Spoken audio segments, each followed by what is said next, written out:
The biggest problem English learners do not speak about is not grammar, not accent, and not vocabulary. It's something much simpler, and I sometimes struggle with it too. If you're somebody who's learning English and who feels stuck, discouraged in your English level, then this video is probably for you. Probably the biggest problem that we have in our English journey is comparing our English level to somebody else's English level.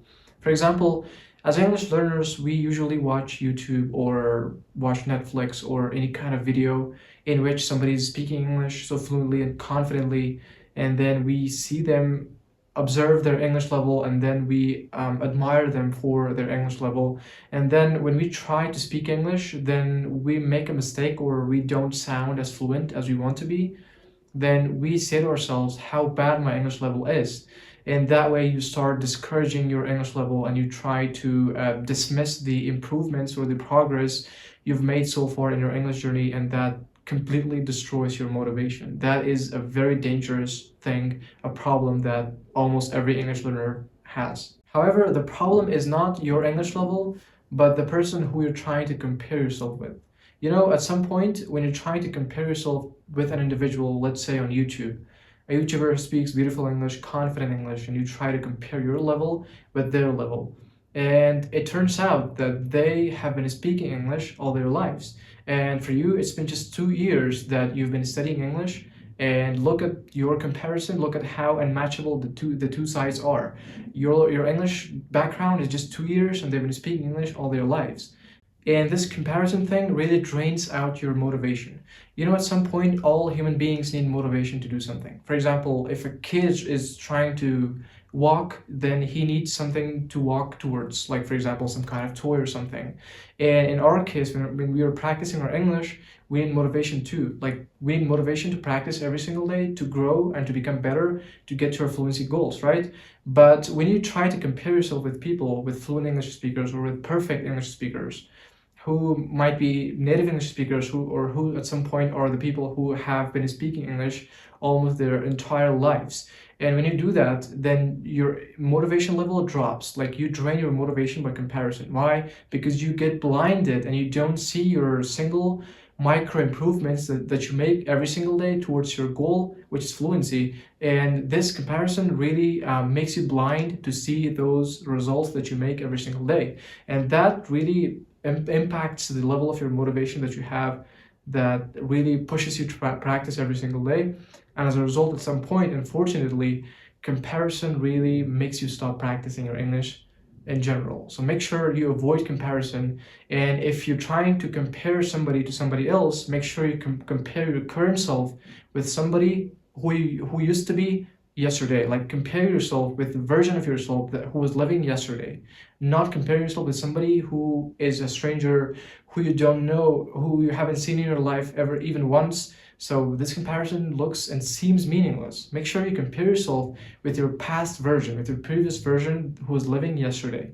And that comparison is safe, and that's how you keep up the motivation level, and that's how you improve. And the second problem that English learners might have in their English journey is trying or looking to be perfect, like perfectionism mindset, if you've ever heard it before. And when we're trying to speak English, at some point, we might want to pause and think and say to ourselves, am I speaking correctly in terms of grammar? Am I being grammatically correct? Or is my accent okay?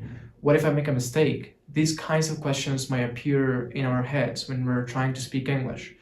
And at some point, these kinds of thinkings and thoughts sometimes push us towards not even trying to practice at all. Like at some point, it is a very dangerous thing that it even stops us from practicing our English. You know, but the thing is, the truth is, we don't improve our English in our heads. Like English doesn't improve in your head. You must try to bring it out. You must try to speak. You must try to force yourself to speak even more. And the good news is fluency does not start with perfection. However, it starts with being broken. Like you build something from a very beginning start, like from a very 0 point, narrow point, you start to build something, like you build a structure or a building, right?